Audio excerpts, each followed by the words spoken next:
Selamat datang pada video materi mata kuliah Arsitektur Perkotaan.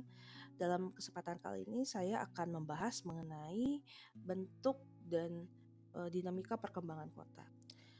Kalau kita lihat di sini dalam masa perkembangan kota ternyata terjadi perkembangan dari waktu ke waktu, dari sebelum Masehi sampai abad ke-18 dan sampai sekarang masuk ke perkembangan kota setelah revolusi industri.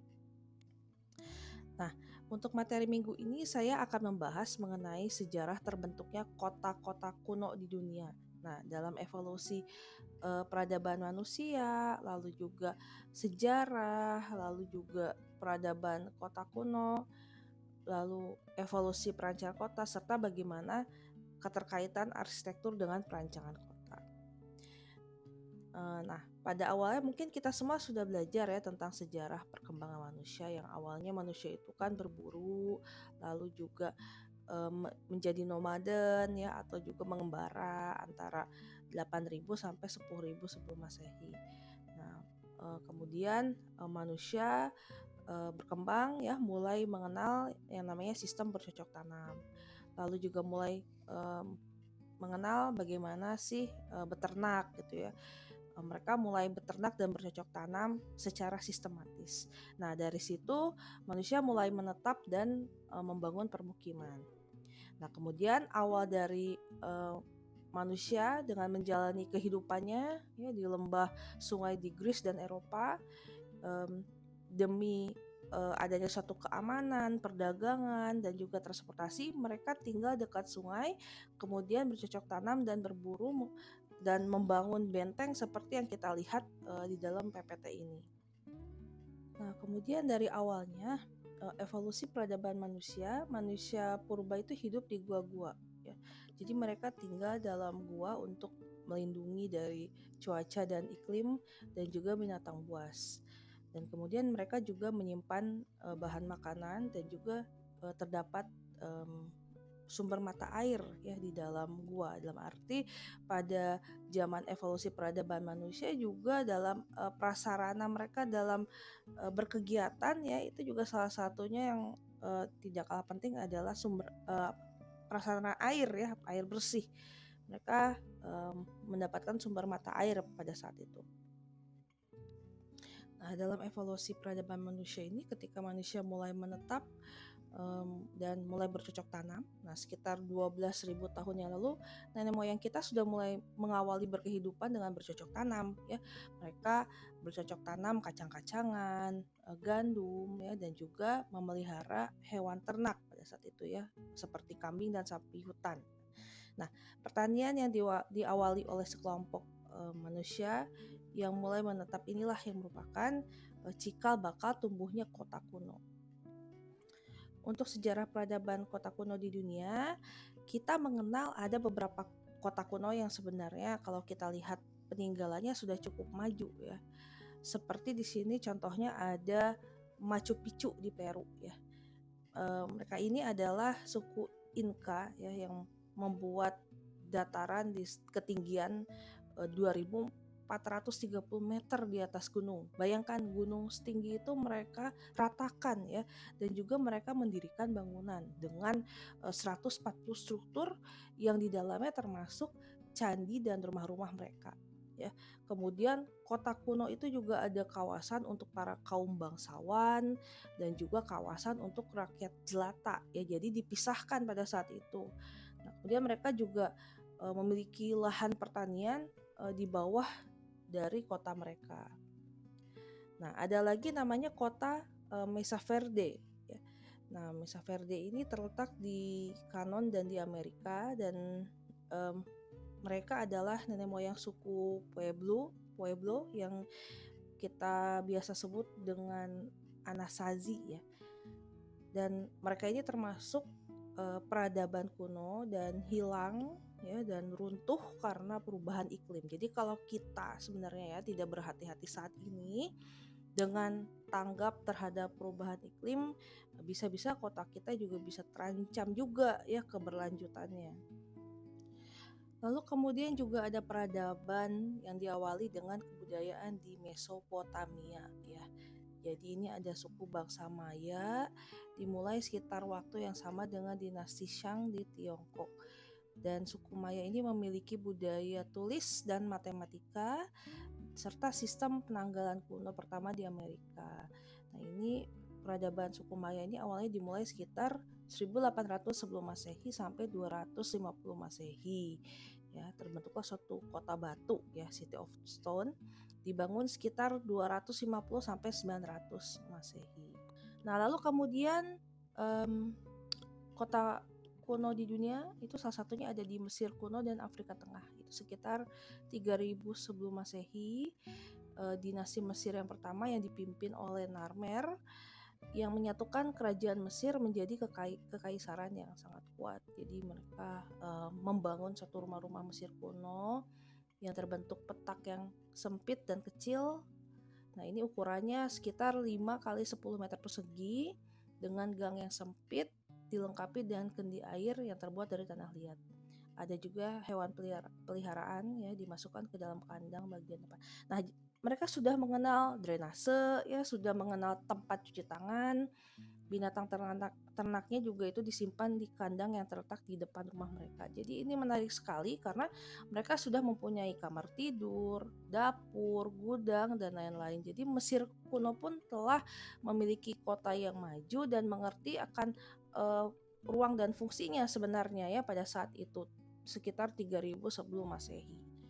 Nah, selanjutnya ini adalah peradaban Babilonia baru atau Babilonia kuno sekitar abad 6 Masehi, di mana raja Babilonia yang terkenal ya, Nebuchadnezzar, itu membangun istana yang penuh dengan taman-taman ya, lalu juga diberi air mancur yang terlihat sangat menarik ya, sangat indah, sehingga sangat terkenal sebagai Hanging Garden of Babylonia atau biasa kita sebut Taman Gantung Babilonia. Nah, jadi konsep taman ini sampai sekarang juga masih menjadi salah satu inspirasi taman landscape atau arsitektur landscape di dunia. Nah, kemudian ada juga peradaban Mesopotamia juga ya, sekitar 10.000 sebelum Masehi, di lembah Anara, Sungai Tigris dan Eufrat. Nah, itu juga sudah mengenal tulis ya, ada sastra, alat-alat pertanian dan juga roda, dan inilah cikal bakal terciptanya suatu transportasi yang modern. Nah, dan yang uniknya ada di Turki ya, ada kota tua yang bernama Derinkuyu dengan wilayahnya yang cukup luas, itu terdapat di bawah tanah ya, di kawasan Kapadokia di Turki. Nah, sekarang kawasan ini terkenal ya menjadi salah satu objek turis mancanegara ya, sebagai objek wisata. Nah, jadi kawasan itu dulu pernah dihuni oleh 20.000 penduduk ya, ditambah dengan hewan ternaknya, kemudian ada fasilitas-fasilitas kota ya, dan tidak bisa dibayangkan ya, ada 20.000 orang tinggal di bawah tanah dengan kedalamannya itu 11 lapisan level kedalaman ya. Misalnya kalau gedung 11 lantai kan tinggi sekali ya. Kalau ke bawah itu bisa dalam sekali, dan itu mereka bisa hidup dan beraktivitas sebagai suatu kawasan. Ya, kalau kita lihat sini kedalamannya hingga 85 meter.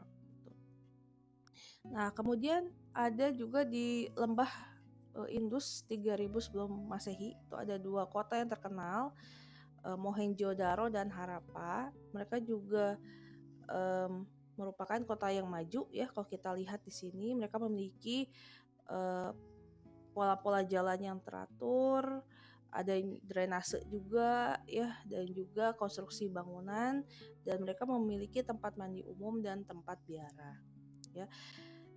Lalu untuk Harappa juga dikenal sebagai masyarakat perunggu yang pernah mencapai kejayaannya dengan jumlah populasi lebih dari 5 juta, dan akan selalu dikenang sebagai kota dengan perencanaan yang terinci, memiliki sistem pengairan yang maju ya. Nah, dua kotanya yang terkenal adalah Mohenjo-daro dan Harappa di lembah Indus ini, yang diketemukan kembali dari penggalian arkeologi pada abad ke-19. Jadi ini sangat menarik ya, bahwa kemajuan yang seperti itu lebih dari 5 juta orang telah tinggal di sana dan mereka juga akhirnya punah ya. Yang mungkin juga karena perubahan iklim juga ya.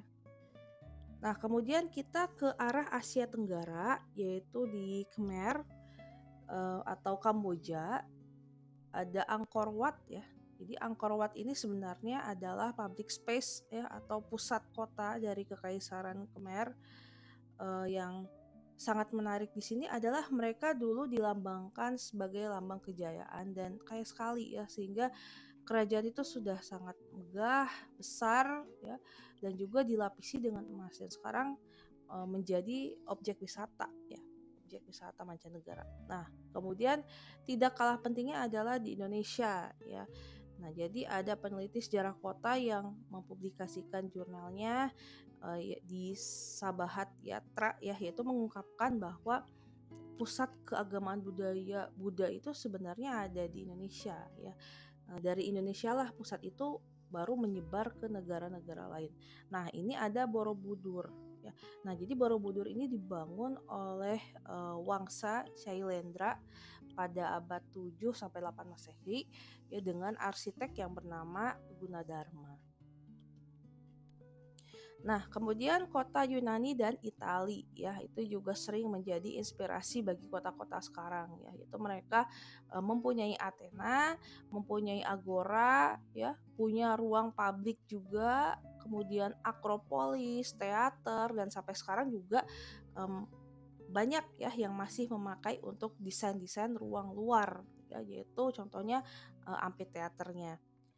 Nah, kemudian juga ada stadium ya, dan kenapa mereka punya ruang publik seperti itu ya, karena mereka dahulu punya cara hidup demokratis ya. Uh, jadi mereka itu punya kebiasaan untuk misalnya berdebat di yang tempatnya itu di ruang luar. Ya, maka itu kenapa mereka ruang luarnya itu mencerminkan juga aktivitas mereka pada waktu itu ya. Nah, kemudian di Italia juga ada kota Pompei yang sudah maju sekali, tapi dengan kejadian letusan gunung Vesuvio ya pada tahun 79 Masehi. Nah, seluruh kotanya itu tertutup debu dan orang-orang melupakan kota tersebut sampai 1800 tahun kemudian. Nah, untuk selanjutnya kita mengenal gaya Renaissance ya. Jadi Renaissance ini adalah gaya yang timbul dari kebangkitan penyebaran agama Islam di Eropa ya, dan juga berpadu dengan kebudayaan Yunani Romawi dan menghasilkan suatu gaya yang baru ya untuk kota-kota mereka, yaitu gaya Renaissance. Nah, itu kita lihat di sini ada plaza, kemudian ada jalur-jalur pedestrian, kemudian juga kita mengenal prinsip-prinsip sequence ya, dan juga perspektif. Jadi bagaimana cara kita menata ruang luar ya, di mana titik-titik pandangan tertentu yang unik gitu ya di kota tersebut. Nah, dengan adanya perkembangan kota-kota di dunia ini secara langsung atau tidak langsung membawa suatu perkembangan atau evolusi dalam urban design ya. Pada akhirnya kita sampai ke konsep perencanaan kota di era modern seperti saat ini. Di sini dijelaskan melewati ruang dan waktu perencanaan kota yang telah berkembang dengan berbagai tindakan mau sukses maupun gagal ya. Jadi memang tergantung dari perkembangan atau aktivitas kota ya, dan kaitannya juga dengan teknologi. Jadi ada juga istilah-istilah seperti visioning utopia ya, itu jadi bagaimana penduduk itu mengidamkan suatu kondisi yang sangat baik atau bersifat impian untuk kotanya ya. Lalu juga ada slum upgrading ya, itu artinya adalah gerakan kota yang ingin memperbaiki kondisi lingkungan yang kumuh ya, pada saat itu. Lalu juga ada equity di sini untuk persamaan hak ya. Jadi setiap orang itu berhak tinggal di satu kota. Jadi tidak dibagi seperti di Machu Picchu ya. Kalau di Machu Picchu itu kan ada tempat rakyat golongan bangsawan, lalu dipisahkan dengan tempat rakyat golongan jelata atau rakyat biasa. Jadi sekarang orang menginginkan equity atau kesamaan hak untuk tinggal di mana-mana. Nah, kemudian juga ada mass transit ya, itu juga mempengaruhi pergerakan manusia di kota. Di mana kalau mass transit ini menjadi tulang punggung dari kemajuan kota sampai sekarang, dan kita juga di Indonesia sekarang kita di kota-kota besar telah mempunyai misalnya ada MRT ya, dan lain sebagainya. Dan ini konsepnya dari kota yang memakai konsep mass transit. Mass transit. Nah, kemudian ada Garden City. Nah, Garden City ini awalnya pada tahun 1900-an itu dicetus oleh Ebenezer Howard ya dalam Garden City, disebut dengan konsep Garden City. Jadi itu sebagian besar di Garden City itu dari ruang terbukanya itu adalah ruang terbuka hijau yang mengungkapkan di mana pentingnya suatu kualitas lingkungan yang sehat, yang indah untuk manusia ya. Dan Garden City ini sampai sekarang masih menjadi inspirasi. Jadi kalau kita lihat sekarang banyak kota-kota di Indonesia yang kata-katanya itu judulnya memakai taman ya atau garden apa gitu. Nah, biasanya itu lebih menarik penduduk luar ya atau masyarakat untuk datang berkunjung ya. Jadi sebenarnya inspirasi ini mengingatkan manusia dalam suatu kondisi yang sangat menyenangkan secara visual ya, yang indah, yang asri. Sehingga kalau penduduk untuk mencari perumahan itu biasanya kalau ada kata garden itu secara tidak langsung dianggap perumahan yang indah ya. Sehingga kesan dari garden sendiri itu juga cukup kuat dalam topik ya garden city ya seperti itu. Lalu juga ada metropolitan design, lalu juga ada civic design and public aesthetic, ada modernisme, lalu juga ada yang terakhir tuh ada virtual city atau smart city ya, atau ICT opportunities ya. Jadi contohnya misalnya pasca pandemi ini konsep ICT ini dapat melayani kebutuhan manusia sampai sekarang ya. Hal kecil saja misalnya seperti ini kita melakukan sistem perkuliahan atau misalnya bekerja itu sudah menyentuh teknologi ya, teknologi untuk perkembangan teknologi dan informasi. Jadi terdapat suatu kemajuan ya dalam hal teknologi dan informasi. Nah, kemudian ada gerakan kota industri di dunia ya, yaitu suatu kota yang tumbuh pada waktu era revolusi industri ya. Jadi kota industri ini pada saat manusia itu memperhatikan lingkungan ya, lalu ada transportasi publik, ada ya transportasi massal gitu ya, dan dibuatkan master plan jangka panjang ya dan secara komprehensif. Biasanya kita dengar itu yang disebut dengan RT/RW ya, rencana tata ruang wilayah. Kalau zaman dulu namanya rencana induk kota ya dan seterusnya. Nah, kemudian ada prinsip desain era industri yang tadi saya sempat contohkan ya. Jadi ada prinsip-prinsip desain di era industri.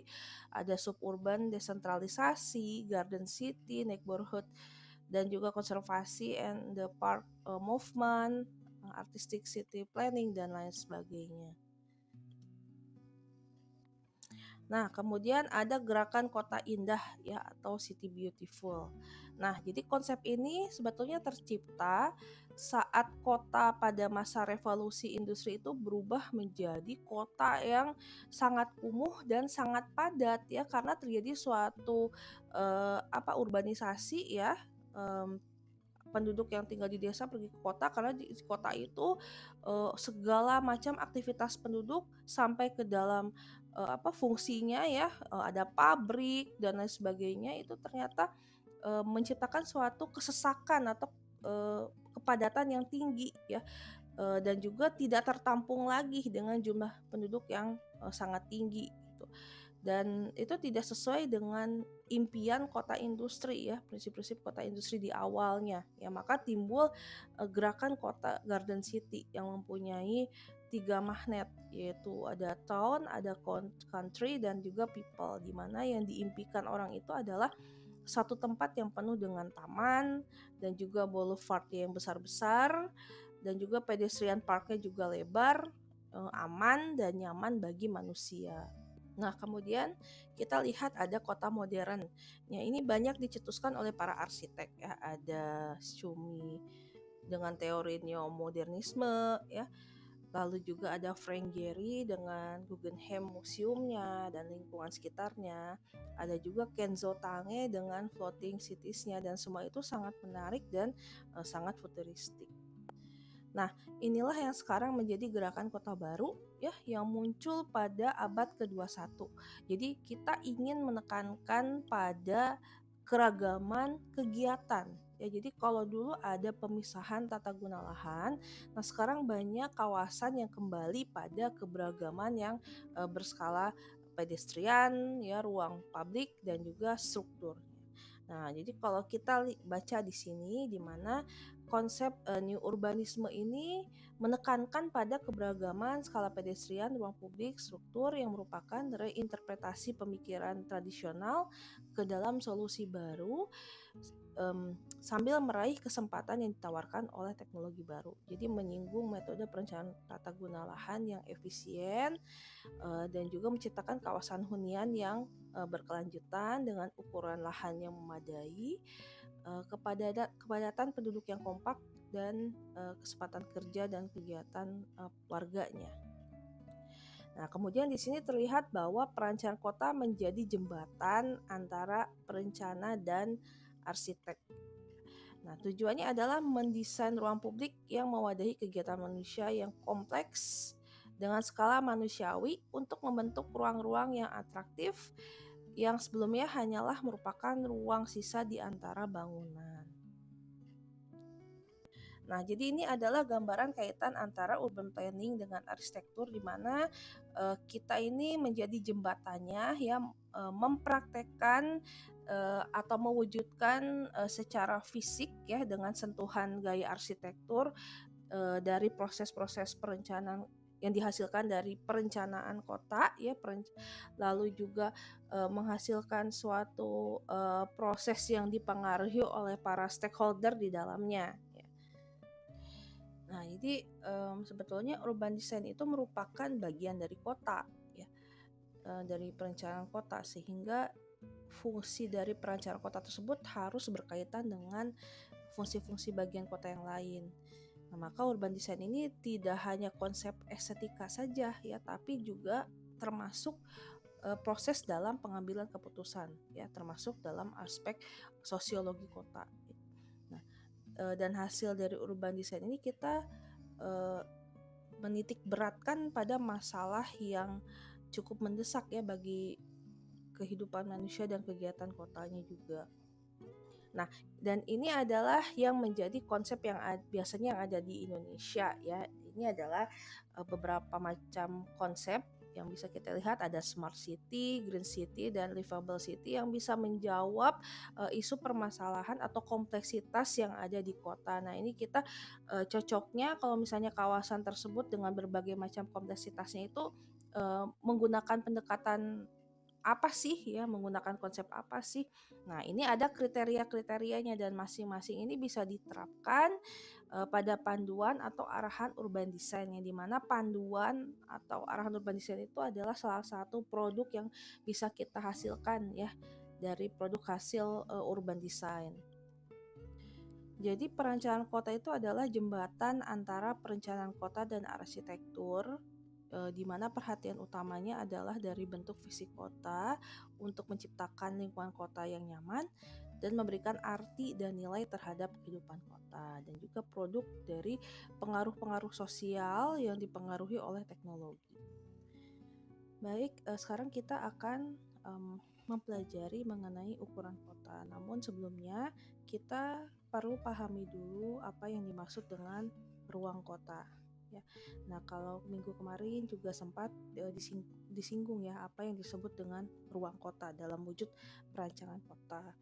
Nah, jadi ruang kota dalam wujud perancangan kota itu adalah suatu ruang yang terbentuk oleh muka bangunan dan juga lantai kota yang dibedakan oleh karakteristik ruang yang menonjol ya. Jadi bisa dilingkupi oleh dinding ya, lalu juga lantai, dan tujuannya itu adalah agar mempunyai maksud visual yang tegas ya untuk dapat melayani aktivitas penduduk ya. Wujudnya apa saja? Itu bisa plaza, bisa jalan, koridor dan lain sebagainya. Nah, jadi macam-macam ruang tersebut itu masuk dalam ruang kota ya, di mana kita juga sering mengenal yang disebut dengan ruang terbuka atau open space. Nah, jadi kan yang seperti plaza, jalan, koridor itu kan masuk juga dalam jenis-jenis dari ruang terbuka ya atau open space. Nah, dan ruang terbuka ini bermaksud sebagai pelengkap dan pengontras dari bentuk perkotaan. Tuh. Nah, jadi bisa dibilang juga ya kalau misalnya ruang kota itu adalah tujuan dari urban design, tujuan kita dalam mendesain ya suatu wilayah atau kawasan.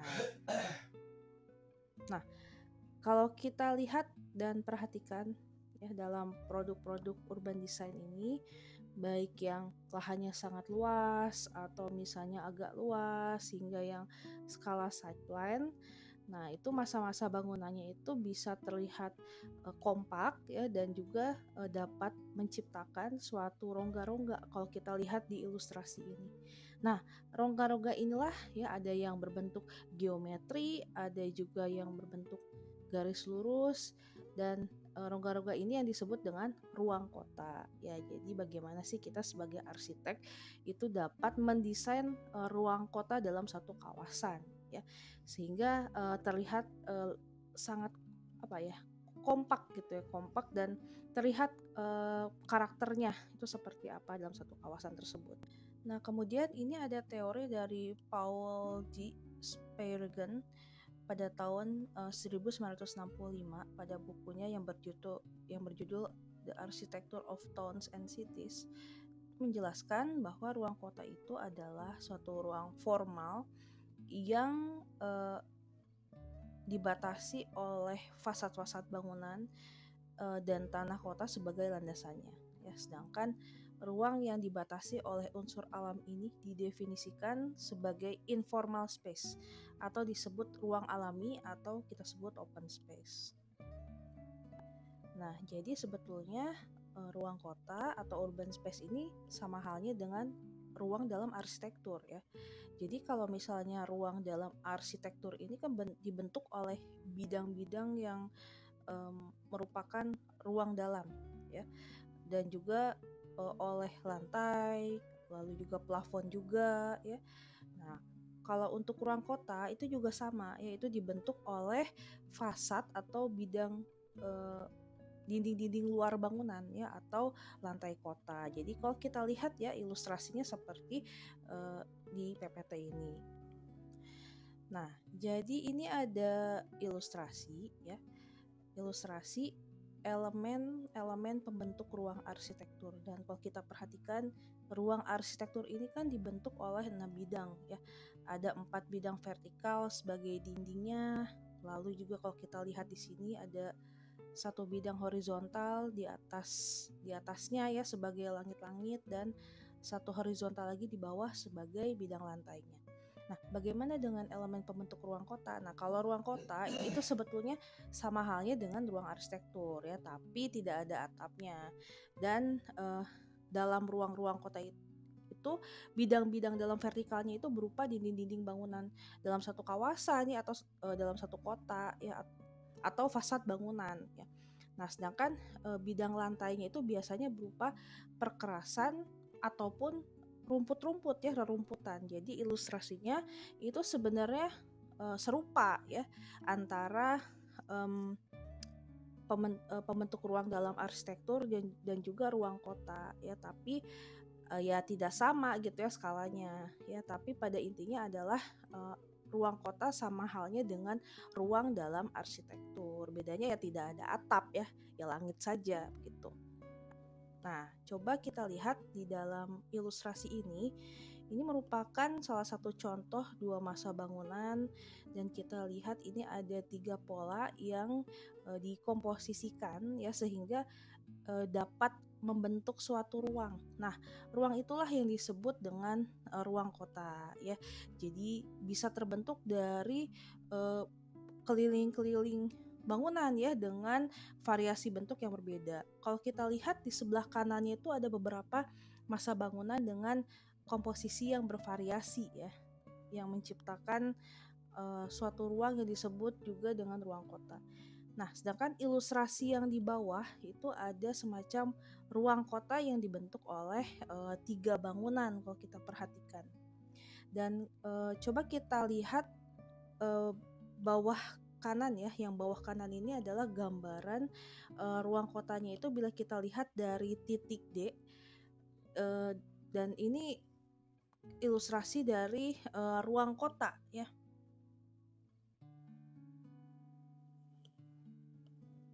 Nah, Rob Cryer pada tahun 1979 dalam bukunya Urban Space itu membagi ruang kota menjadi dua tipe, ada yang square dan juga street. Ya. Jadi square itu adalah ruang terbuka yang dibentuk oleh sekumpulan rumah atau bangunan, dan bentuk square ini bisa bermacam-macam kalau kita lihat ilustrasi di kanan.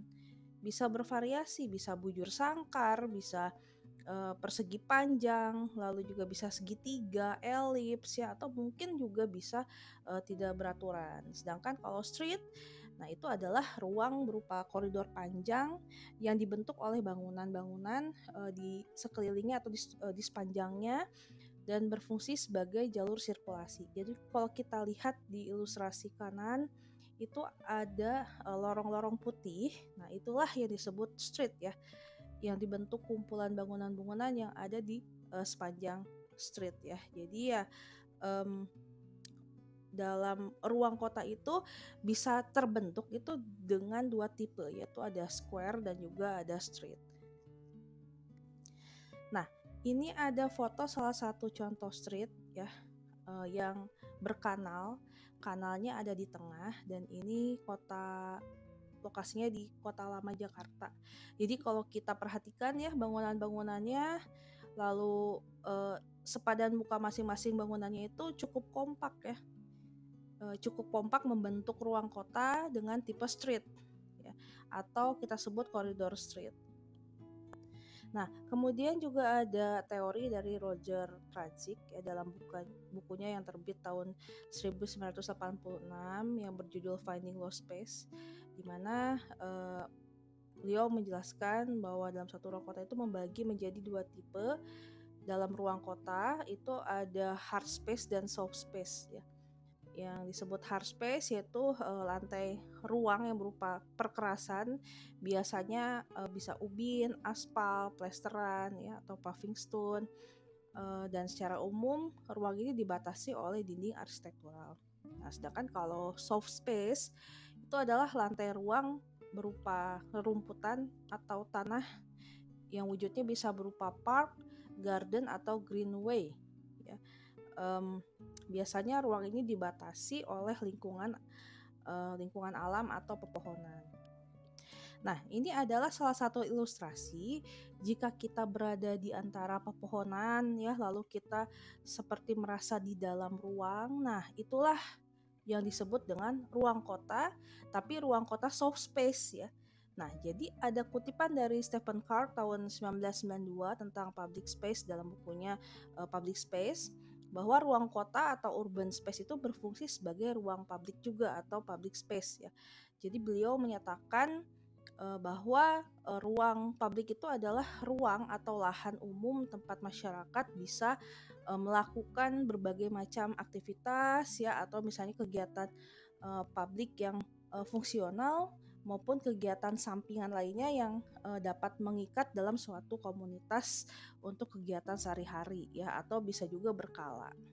Nah, ini ada contohnya ya, contoh dari ruang publik yaitu sebagai ruang kota. ya, atau ruang kota yang berfungsi sebagai ruang publik.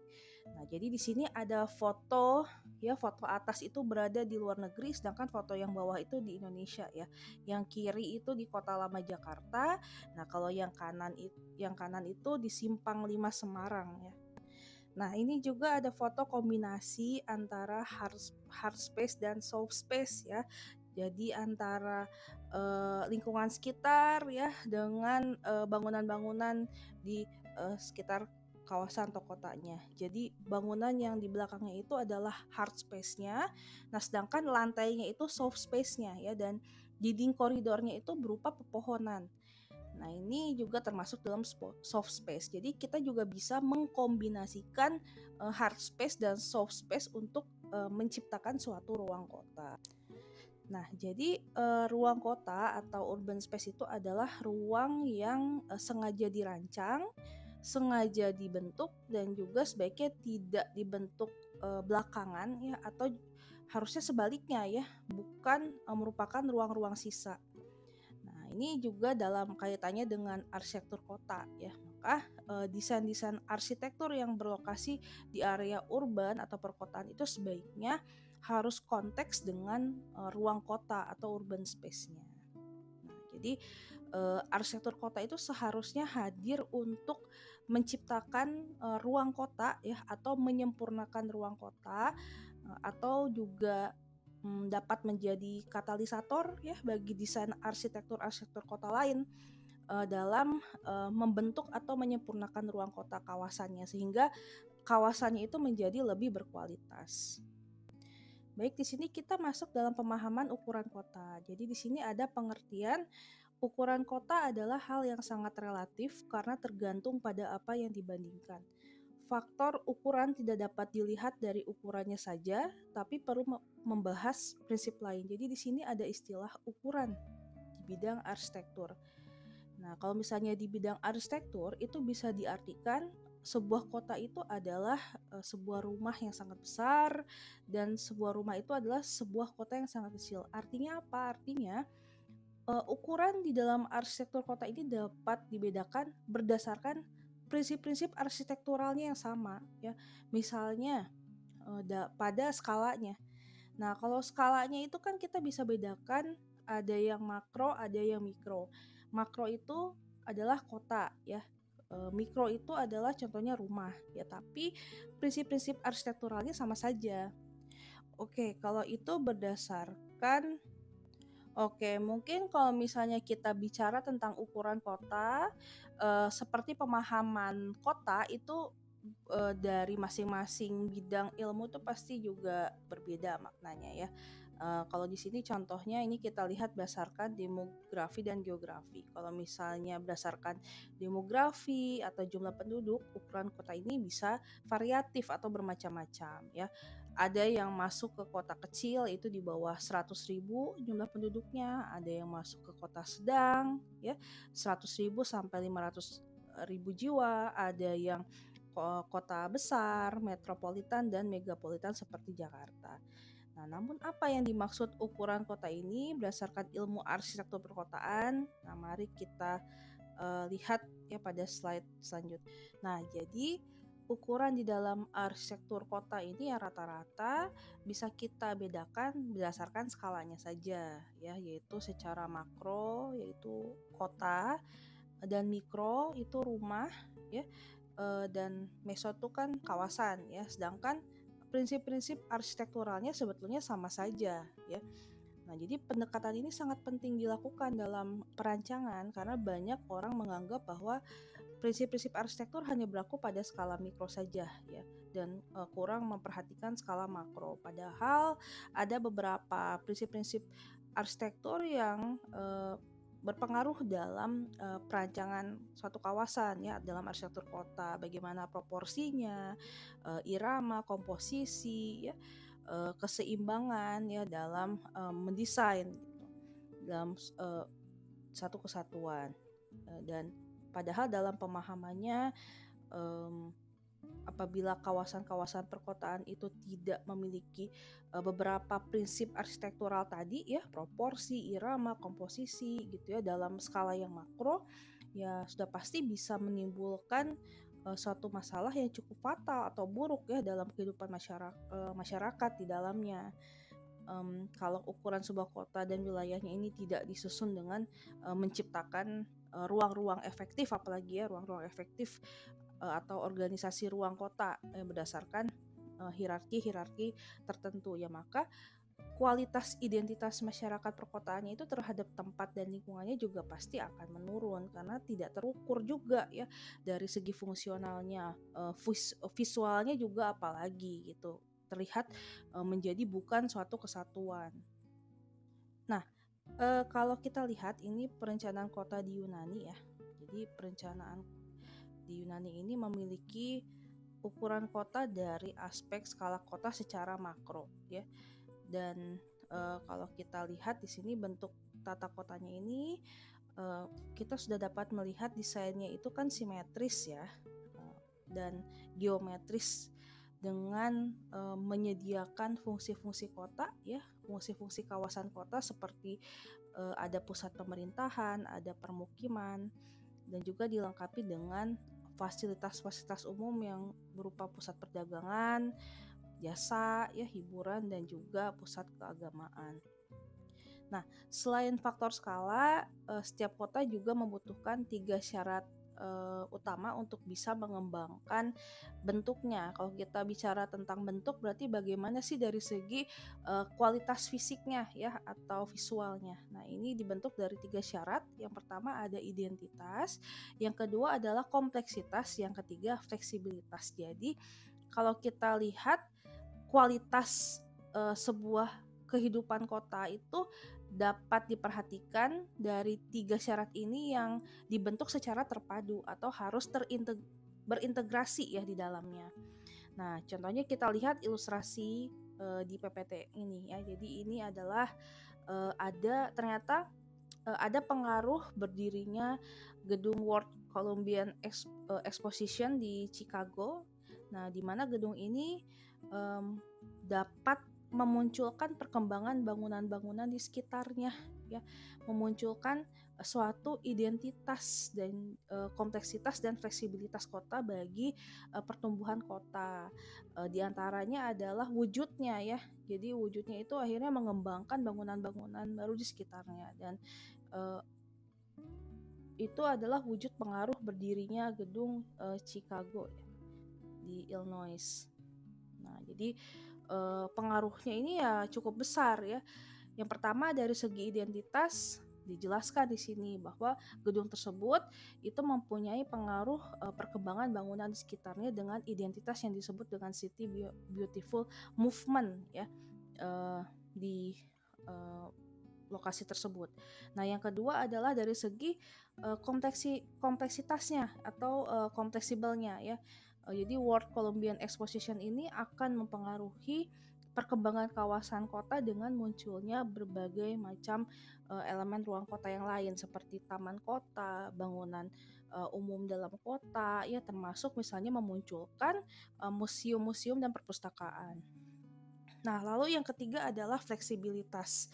Nah, jadi gedung World Columbian Exposition ini juga dengan gaya yang klasik itu mempengaruhi proses perencanaan kota di Chicago ya yang fleksibel dengan perkembangan kota yang modern, dan juga menciptakan perkembangan wilayah skala regional yang mengintegrasikan dengan sistem transportasi di sana ya, lalu juga penataan jalan, dan juga adanya taman yang mengintegrasikan sistem transportasi, lalu juga ya, jalan, penataan jalan dan taman serta fasilitas yang lain. Jadi akhirnya ya dengan memunculkan satu bangunan ini yang dapat menciptakan suatu kualitas ya dalam suatu kawasan kota yang bisa mengembangkan bangunan-bangunan lain di sekitarnya. Ya pada akhirnya semakin memperkuat identitas kawasan kotanya.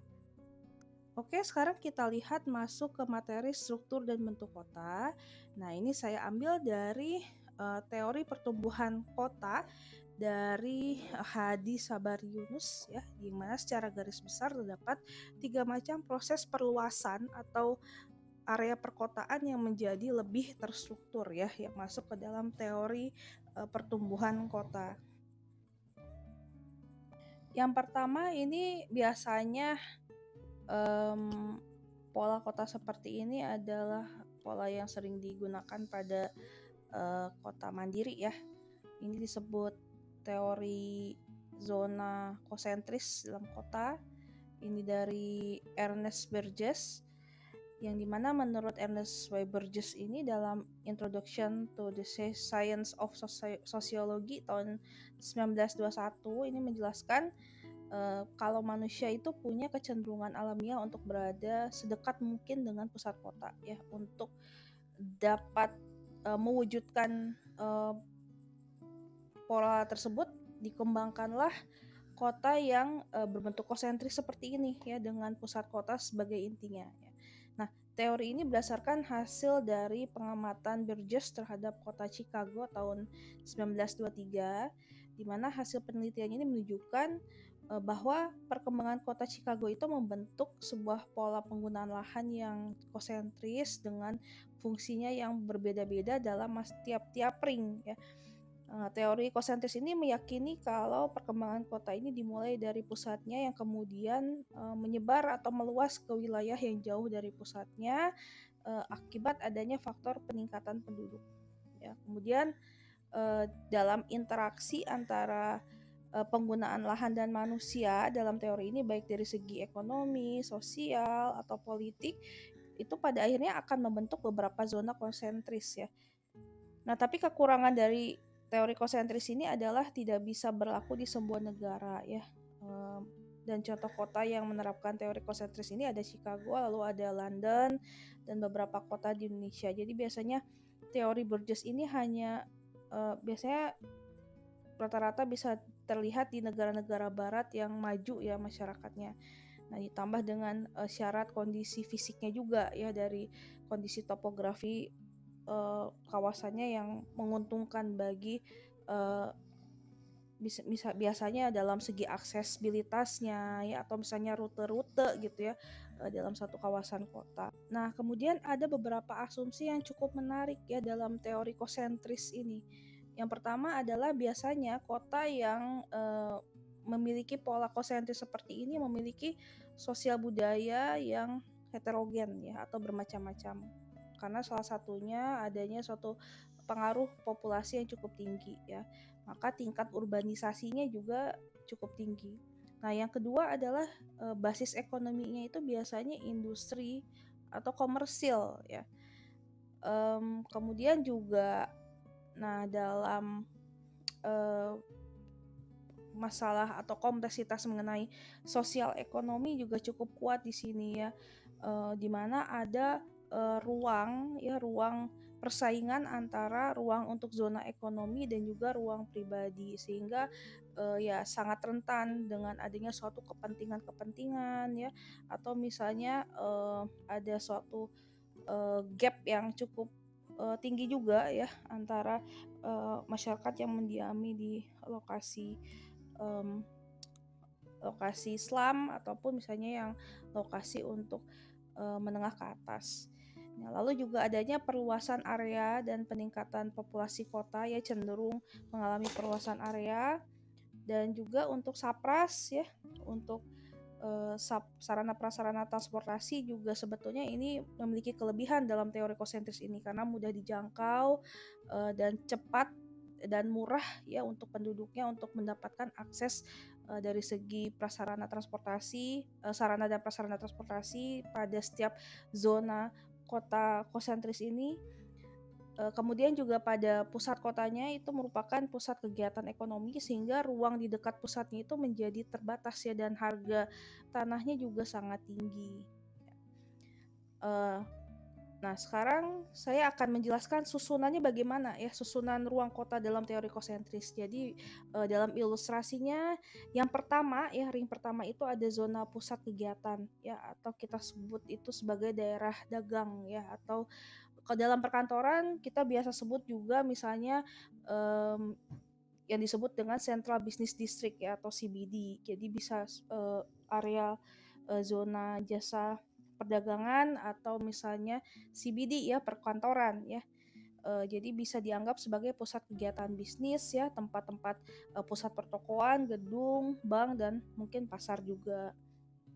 Em, dan ciri-ciri pusat kegiatannya juga tentu sebagai inti kota dan inti kota yang cukup tinggi dalam kegiatan-kegiatan komersil dan pemerintahan ya, biasanya seperti itu. Yang zona ring kedua itu adalah zona industri ya, atau kita sebut juga zona pabrik ringan ya, yang terikat dengan zona pusat kegiatan ya. Ciri-cirinya juga sama ya, populasi penduduknya heterogen, lalu cenderung banyak daerah-daerah yang berpenduduk menengah ke bawah ya, lalu juga cenderung mengalami kualitas lingkungan permukiman yang kurang baik ya, dan juga sering terdapat adanya slum area di sekitar wilayahnya ya. Ciri-ciri lain juga biasanya banyak kompleks-kompleks manufaktur ya, lalu juga ada jasa perhotelan, apartemen, dan biasanya memiliki tingkat kriminalitas yang cukup tinggi ya di zona 2 ini. Nah, lalu masuk ke ring 3 itu biasanya zona transisi atau permukiman kelas rendah atau disebut rumah-rumah kecil. Nah, zona itu biasanya tempat tinggal para buruh atau karyawan yang menempati rumah-rumah flat ya. Biasanya ada rumah susun atau juga rumah-rumah kecil juga banyak ya. Nah, ini tergantung populasinya. Penduduknya dalam satu sosial ekonomi merupakan para pekerja dengan penghasilan kecil. Lalu juga ciri lain untuk kelebihannya di sini adalah lagi-lagi sektor transportasinya yang mudah dijangkau ya, bisa dikatakan relatif mudah, murah, dan mudah dijangkau untuk moda umum ya, untuk sampai ke tempat kerja.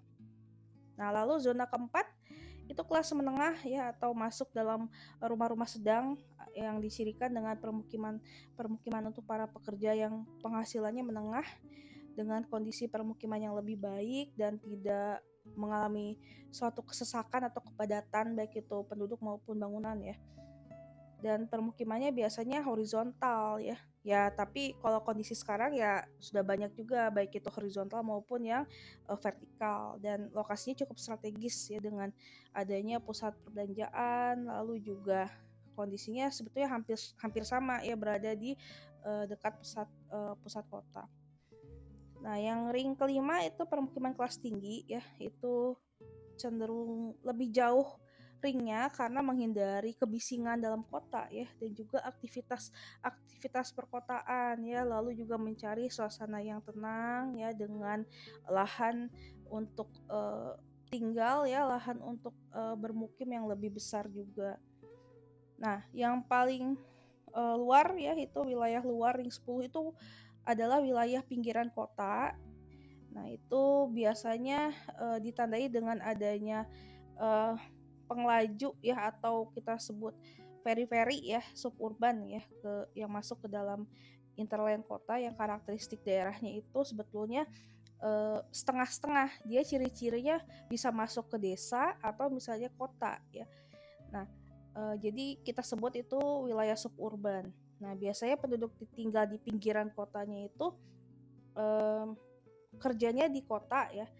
Kerjanya di kota, tapi mereka ya tadi ya berangkat dari ring paling luar ya, untuk sampai ke pusat kota. Tapi ya kalau misalnya dengan pola konsentris seperti ini, sebenarnya dalam segi aksesibilitas cukup mudah ya. Nah, namun yang jadi kelemahan adalah mereka pasti memiliki biaya pengeluaran, biaya transportasi yang lebih tinggi dibandingkan orang yang tinggal di ring yang lain yang mendekati ring satunya. Namun kalau kondisi yang sekarang ya cukup banyak juga ya orang ya, kita sebagai komuter. Kemudian teori yang kedua adalah teori sektor dari Homer Hoyt, di mana teori ini adalah hasil kritik pertama mengenai teori konsentris yang tadi dijelaskan sebelumnya ya. Jadi Homer Hoyt tahun 1939 melakukan suatu penelitian berdasarkan pemetaan rata-rata nilai sewa permukiman untuk setiap blok di setiap kota. Nah, jadi asumsi yang digunakannya adalah adanya suatu variasi penggunaan lahan di sekitar pusat kota. Nah, lalu berkembang dan masing-masingnya itu meluas ke zona yang lain ternyata ya, dan pertumbuhan kota ini masing-masing meluas ke zona lain dan digambarkan seperti lidah yang menjulur ya, seperti irisan kue juga kalau kita lihat di sini. Uh, jadi penggunaan lahan kotanya itu menjulur seperti irisan kue tart yang sifatnya lebih bebas dibandingkan kosentris. Nah, jadi ciri khas dari teori sektor ini adalah sudah pasti dipengaruhi oleh faktor geografisnya. Nah, lalu adanya rute-rute transportasi, lalu dari segi aspek sosialnya juga terdapat sistem kekerabatan sosial di lingkungan kotanya. Nah, tapi kelemahannya dari teori sektor ini adalah di mana guna lahannya ini mengabaikan penggunaan lahan lain selain permukiman ya. Nah, contoh yang menerapkan struktur kota ini ada Boston, ada California dan Calgary.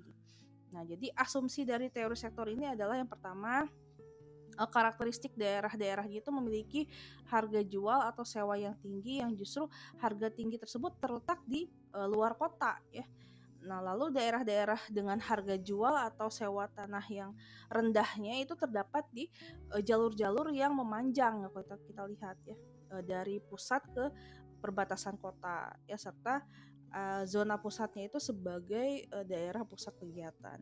Nah, jadi kalau kita lihat di sini untuk zona-zonanya tersebut, untuk zona 1 itu ada pusat kotanya ya, atau mungkin sekarang kita sebut CBD lah ya. Itu meliputi perkantoran dan pembelanjaan. Zona 2 adalah manufaktur ya, adanya kawasan industri ringan dan juga perdagangan. Zona yang ketiga itu permukiman kelas rendah ya, itu berada di dekat pusat kota dan juga terdapat kawasan tempat tinggal para buruh ya. Nah, zona yang keempat itu permukiman kelas menengah.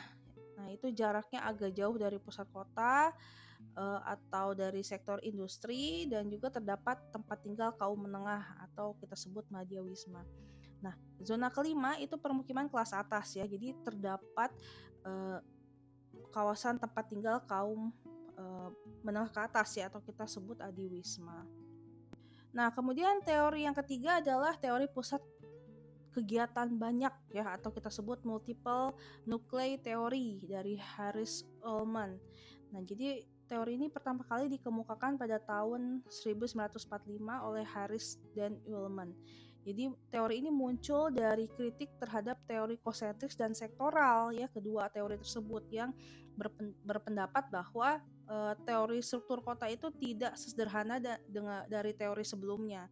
Jadi teori inti ganda, kita sebut ini adalah teori inti ganda ya. Jadi teori inti ganda ini atau kita sebut multiple nuclei teori ini merupakan hasil pengamatan kota yang menunjukkan bahwa sebagian kota besar itu tidak tumbuh hanya dengan satu inti saja ya, melainkan dalam satu kota itu ada beberapa inti yang terpisah.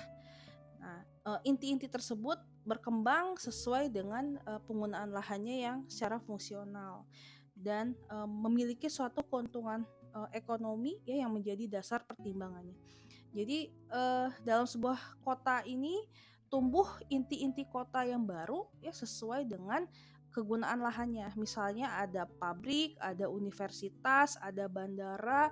Nah, jadi inti-inti kota tersebut akan menciptakan suatu pola-pola yang berbeda pula ya. Nah, apalagi kita tahu kalau inti-inti kota ini akan memunculkan atau juga akan menumbuhkan permukiman ya, apalagi kalau inti kotanya itu kawasannya pabrik-pabrik ya, akan tumbuh tempat permukiman-permukiman seperti kos-kosan, lalu ada perdagangan kecil juga, kios-kios ya. Nah, tentunya ini juga akan mempengaruhi struktur kotanya juga. Nah, kemudian faktor-faktornya apa saja sih yang mempengaruhi pertumbuhan beberapa inti kota dalam teori ganda ini? Nah, yang pertama adalah dilihat dari perbedaan akan fasilitas yang dibutuhkan untuk kegiatan tertentu ya. Contohnya misalnya dalam industri ya. Jadi untuk support activitiesnya juga pasti berbeda gitu ya dengan inti-inti yang lain. Nah, yang kedua adalah untuk aktivitas yang serupa yang menguntungkan secara ekonomi itu akan muncul beberapa zona khusus untuk perekonomian ya. Misalnya perkantoran itu juga pasti akan memunculkan jasa-jasa yang terkait dengan ekonomi. Pendidikan juga sama, akan memunculkan juga kegiatan ekonomi ya, dan lain sebagainya. Nah, yang ketiga adalah aktivitas perekonomian dan nilai pendapatan yang berbeda itu akan menyebabkan pemisahan zona untuk tempat tinggal.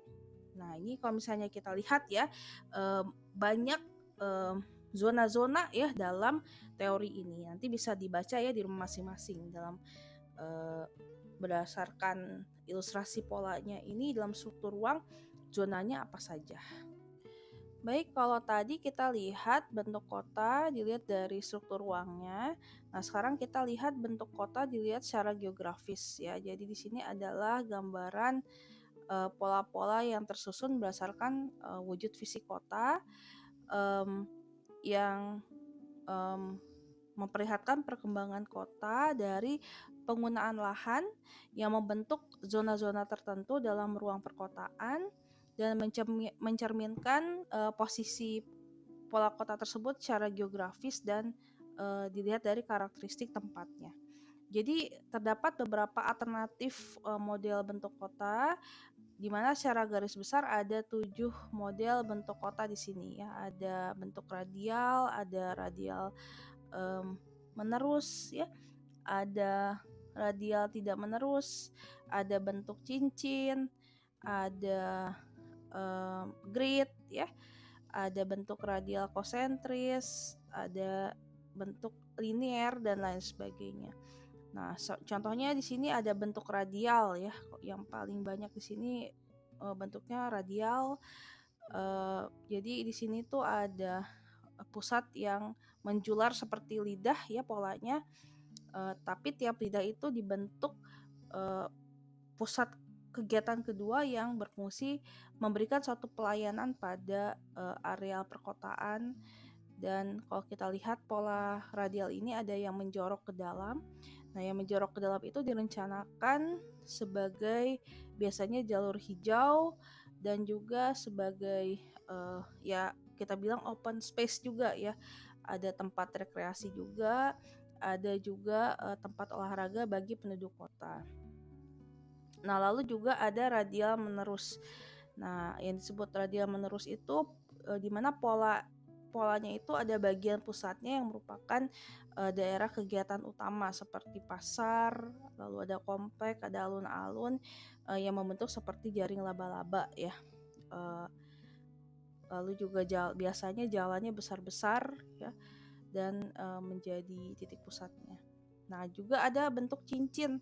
Nah, kalau cincin itu terdapat kota yang berkembang di sepanjang jalan utamanya yang melingkar dan bagian tengah wilayahnya itu dipertahankan sebagai daerah ruang terbuka hijau biasanya. Nah, lalu kita lihat di sini ada grid ya.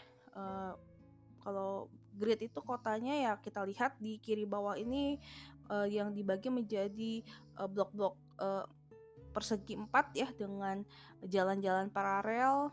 Nah, lalu juga membentuk siku-siku dan di sini kita lihat jalan utamanya ini membentang dari pintu gerbang utama kota hingga ke alun-alun kotanya dari arah dalam maupun luar di bagian pusat kota. Dan kalau misalnya kita tidak memikirkan citra kota kawasannya ini terlihat sama semua ya. Jadi kita kalau misalnya pendatang masuk ke dalam kota tersebut akan kebingungan misalnya ya untuk misalnya mencari gedung A, B, C ya, mencari misalnya pusat pendidikan ya atau misalnya pemerintahan dan lain sebagainya karena terlihat gedungnya sama gitu ya dengan pola jalan yang sama. Nah, lalu ada radial konsentris. Nah, radial konsentris ini membentuk inti atau membentuk suatu compact ya, ada core di situ, ada compact plans ya, di mana perkembangan kotanya itu biasanya lebih didominasi oleh perkembangan vertikal. Nah, sehingga dapat memungkinkan terciptanya konsentrasi yang banyak pada bangunan-bangunan di areal yang kecil di dalamnya. Nah, lalu ada bentuk linier bermanik ya. Jadi linier bermanik ini terdapat pusat perkotaan yang lebih kecil yang tumbuh di kanan kiri pusat perkotaan utamanya, dan pertumbuhan perkotaannya itu hanya terbatas di sepanjang jalan utamanya. Ya. Kalau kita lihat di linier ini, jadi biasanya ya terbatas di areal sepanjang jalan utama. Jadi polanya ya linier saja gitu ya, di pinggir jalan biasanya ditempati bangunan-bangunan komersil, dan di belakangnya itu ditempati oleh permukiman penduduk ya, permukiman padat penduduk.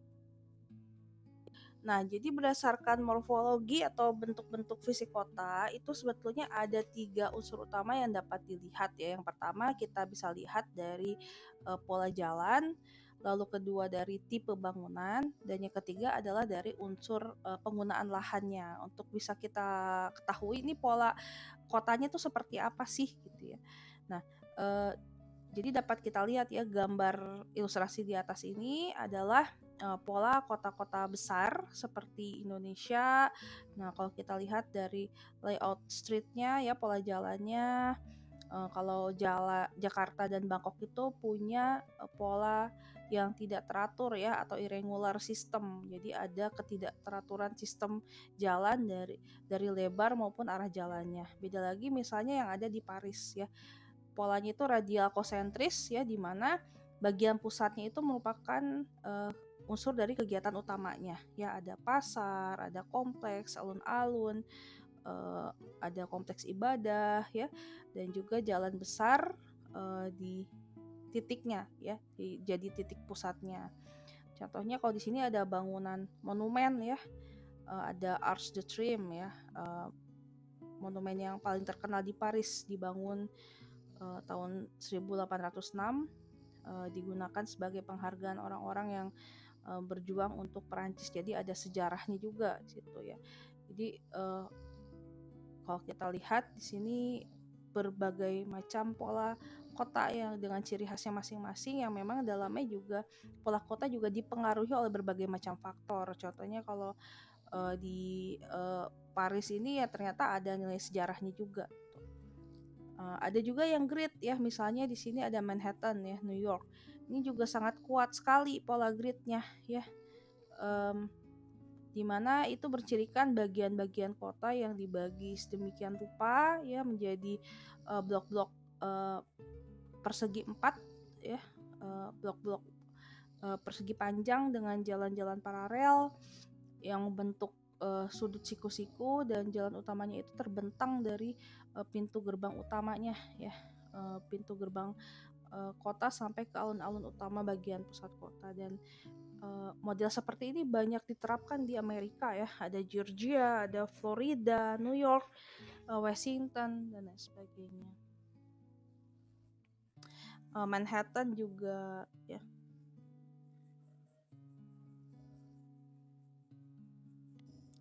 Nah, contoh lain aja kita lihat di sini ada Amsterdam yang bentuk kotanya cukup unik dibandingkan dengan kota lain ya, karena kota Amsterdam ini memiliki banyak kanal yang mengelilingi pelabuhan ya. Jadi kanal-kanal tersebut membentuk sebuah pola grid. Dan sejak revolusi industri, Amsterdam ini memiliki 4 kanal ya, dan di luar dari kanal-kanal tersebut itu dibangun permukiman penduduk yang disebut Jordan District ya. Nah, jadi kanal-kanal ini berfungsi sebagai pengurang genangan ya dalam suatu kawasan kalau misalnya terjadi banjir. Nah, selain itu juga fungsi kanal juga bisa sebagai prasarana konservasi air ya, untuk pengisian air kembali ya, air tanah kembali atau sumber daya air bakunya. Jadi pada musim kemarau masyarakatnya tetap bertahan ya di lokasi tersebut ya, karena ada pengolahan dari prasarana air bersihnya. Nah, jadi fungsi kanal ini selain teknis juga dapat membuat satu daya tarik Amsterdam ya, terlihat semakin menarik dan indah ya, semakin memikat turis yang datang ya. Bisa dijadikan sebagai wisata air ya. Jadi kemudian juga di setiap jembatannya juga terdapat kolong untuk perahu-perahu kecil melintas. Jadi ada atraksi wisatanya juga di sana ada, objek wisatanya ada gitu dan lain-lain. Kemudian faktor-faktor pembentuk kota Amsterdam yang punya banyak kanal ini juga dikarenakan ada faktor pengaruh fisik alami juga ya, lingkungannya juga. Pengaruh fungsi kotanya juga menjadikan kota Amsterdam ini menjadi kota yang lebih produktif ya, sibuk dari kota sebelumnya karena uh, dijadikan sebagai pusat perdagangan. Jadi dari hierarkinya juga sebagai pusat perdagangan melalui laut ya, dan juga terdapat banyak gedung-gedung perkantoran di sana. Nah, tapi juga di lain hal dari berbagai macam kelebihannya juga pasti ada kekurangannya, yaitu dilihat dari aspek fisik ya. Makanya Amsterdam itu terus membangun kota yang bagaimana uh, adaptif ya terkait dengan masalah banjir dan lain sebagainya yang disebabkan oleh kenaikan permukaan air laut ya di setiap tahunnya. Dan Amsterdam ini terkenal dengan penerapan konsep smart city-nya ya, diakibatkan karena ada keterbatasan yang tadi itu ya, dari segi keterbatasan fisik ya. Maka Amsterdam ini dikenal dengan konsep smart city-nya, ada smart lighting, parking, waste management, lalu ada connected manhole-nya, ada saluran pengolahan saluran drainase ya, lalu juga ada smart electricity. Dan Amsterdam ini menjadi kota yang sustainable dengan target energi terbarukan dan udara yang bersih ya. Jadi di dalamnya juga ada perkembangan teknologi yang maju ya, cukup maju dengan apa perekonomian dengan iklim bisnis yang kondusif ya di sana, karena ya tadi dijadikan suatu objek wisata. Kalau dari segi arsitekturalnya juga cukup menarik ya, masuk ke dalam kota modern yang nyaman untuk ditinggali, tapi banyak bangunan-bangunan Eropa kuno yang masih dipertahankan gitu ya, dan sangat artistik. Jadi banyak gaya model bangunan-bangunan klasik Eropa ya, banyak bangunan tua yang tidak hanya berfungsi sebagai museum tapi juga ternyata difungsikan sebagai pertokoan ya, kantor-kantor, hotel ya, bahkan apartemen juga, sekolah, dan juga kafe-kafe. Nah, lalu dari segi transportasi juga ya, nah ini juga terintegrasi juga ya, adanya stasiun kereta api dan bus juga bisa melayani antar kota dan antar negara di Eropa ya. Ada juga bandara internasional dan juga pelabuhan utamanya juga ya. Dan juga ada kanal yang merupakan jalur transportasi di Amsterdam. Tuh. Nah, jadi banyak keunggulannya juga dalam kota tersebut dari segi wisata, lalu jadi konsep kotanya menerapkan smart city, tapi juga ada bangunan konservasi yang bisa preservasi dan konservasi yang bisa tetap dimanfaatkan. Selain Amsterdam juga tidak kalah menarik ya dengan pola kota yang berbeda, yaitu grid. Nah, ini ada di New York. Nah, jadi New York ini adalah dijuluki dengan sebutan kota terpadat ya di Amerika Serikat, yang merupakan pusat wilayah metropolitan di Amerika ya, dan punya pengaruh yang cukup besar terhadap perdagangan, keuangan, media, ya budaya juga, mode juga ya, sampai ke riset dan penelitian, ya juga hiburan ya. Manhattan ini juga terkenal dengan berbagai variasi gedung-gedung tingginya ya, gedung pencakar langit untuk gedung perkantoran ya, museum, lalu ada wisata belanja, dan juga di sini dikenal ada street art-nya ya, dan juga masih beberapa gedung-gedung tua yang dipertahankan ya. Nah, ini kalau di New York ini terkenal ada Empire State Building, gedung pencakar langit yang mencapai 443 meter ya, sebagai gedung bisnis dan perkantoran. Lalu juga landmarknya ya yang sangat terkenal ada Patung Liberty, lalu ada atlas, eee, bola dunia ya, landmark bola dunia, ada jembatan Brooklyn, jembatan tertua ya di Amerika Serikat ya. Lalu juga banyak, bangunan-bangunan yang bergaya art deco ya, di, lokasi di New York ini, yang dimana ya kalau art deco berarti kan kotanya itu dipengaruhi oleh gaya revolusi industri ya.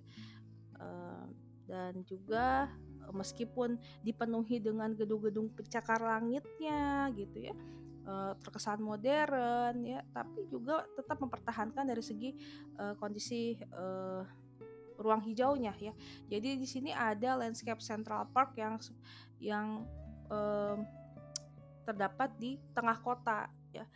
Jadi di sini di dalam taman tersebut terdapat danau buatan, ada kolam, ada jalan setapak, lalu ada arena ice skatingnya juga, ada kawasan lindung, ada arena bermain untuk anak ya, yang bisa digunakan aktivitas penduduk ya untuk eh, kegiatan bersepeda, berjoging ya, bersepatu roda, dan juga lain-lain. Dan di sini juga, karena untuk area untuk aktivitas penduduk untuk jogging, berjalan kaki dan lain sebagainya, kendaraan yang bermotor itu dilarang, untuk melewati lokasi tersebut. Baik, cukup sekian untuk materi minggu kedua ya, dan, minggu selanjutnya nanti akan saya sampaikan, mengenai teori dari citra kota yang, dapat, membantu kita pada saat, mengerjakan tugas kelompok juga ya. Oke, terima kasih dan, selamat, mempelajari, untuk materinya.